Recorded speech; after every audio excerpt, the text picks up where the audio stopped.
Hello everyone and welcome to day 4 of our Boomtown build. Today we are going to be designing and constructing a building that is in our community, and we want to incorporate as much of our Lego as possible, including our minifigures, and if you can find a way to incorporate the crane, bonus points to you. So step 1 is coming up with what kind of building you would like to design and build using Lego. What I did, I made a circle map of all the different buildings in my community. This obviously isn't all of them, there are many, many more, but just all the ones I could think of. And this kind of gave me an idea because I could start envisioning how I would build each one with Lego, and then thinking about the types of Lego that I have available to me to build.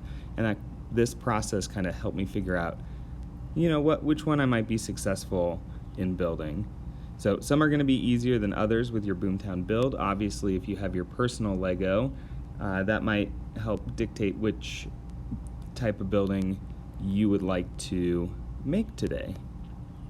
Step 2 is our plan and design phase. In the real world, and this is what I wrote here, it's just a very simple version of what happens. There's many more things that go into designing and constructing a building, but essentially, you have an architect who designs the building, you have an engineer that makes sure that everything is safe and that the building is going to last and hold up to wind and earthquakes and fire and all of those parameters. And then you have the construction workers who actually take the designs and construct.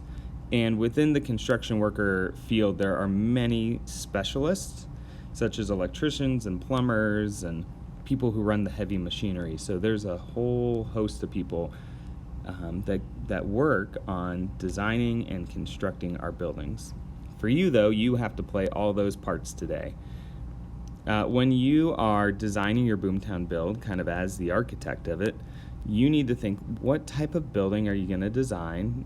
Think about some of the structure of how it's going to be. So how tall is it going to be?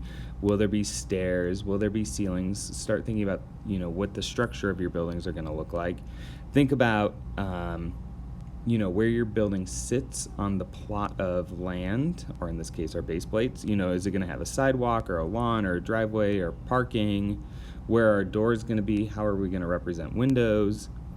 And then other design needs to make your building look like it does. A school is going to look different than a firehouse, which is going to look different than a grocery store. So what are the specific design elements that you need for it to look like the building that you've chose? I make a sketch. This just kind of helps me in my thought process. So, here's just a sketch of a grocery store that I might make, and it kind of helped me figure out, okay, I'm going to need a parking lot, and I want to put some plants outside to make it look pretty on the outside, and I'm going to need a checkout stand, and I'm going to need an office, and all of these parameters that are right here. All right. Step 2 is we're going to just start building.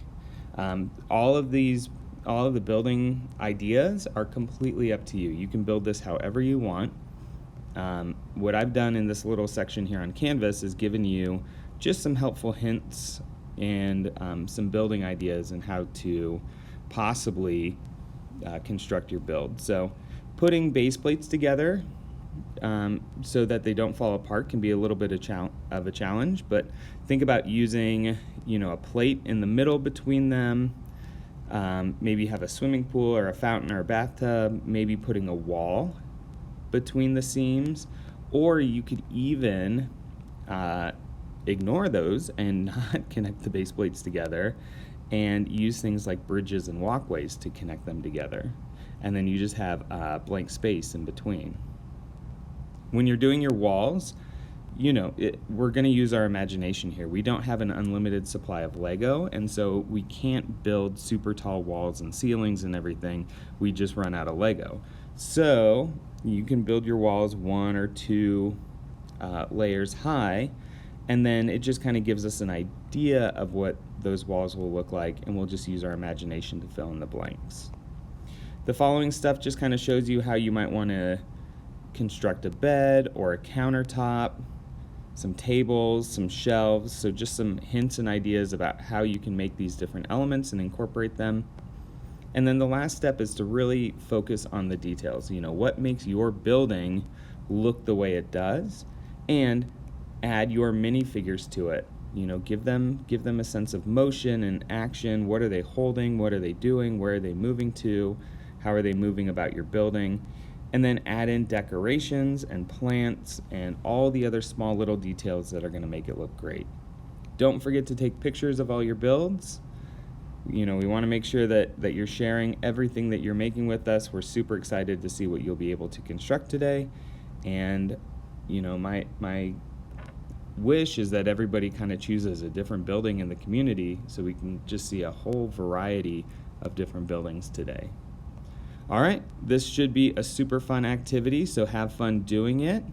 Add as much detail as you can, and remember, you can incorporate your personal Lego if you would like. All right, everybody, have a great day.